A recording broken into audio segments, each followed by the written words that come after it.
আসসালামু আলাইকুম, আমার নাম অজয় নূর। আমি আজকে একটা গল্প বলবো। নাম হলো কাক ও কলসি। শুরু করি। একদিন পর একটা কাক ছিল বড় মাঠে। তার একটা বাসা ছিল অনেক বড় একটা গাছে।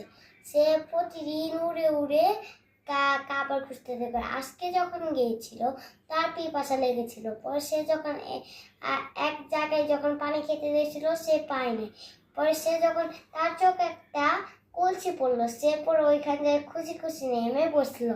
পরে সে যখন সে দেখলো যে তার সে পানিটা নিচে, পরে সে চুপটা দিল। তার পরে সে নাগর পারে না, কারণ মন খারাপ করলো। পরে সে ওইদিকে দেখলো।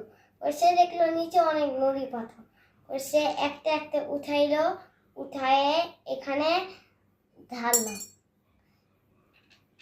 অনেক অনেক অনেক অনেক সময় মানে আস্তে আস্তে উঠছিল।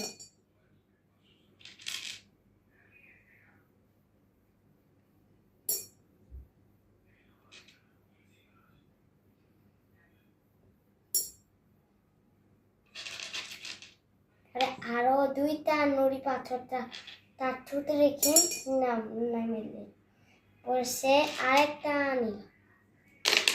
তিনটা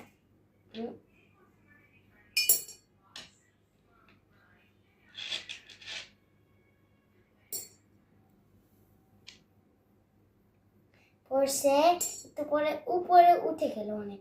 পরে সে মজা করে এটা খেয়ে নিয়ে পরে সে উড়ে উড়ে চলে গেল। এটা হলো আমার ভিডিও। আসসালামু আলাইকুম, আল্লাহ হাফেজ।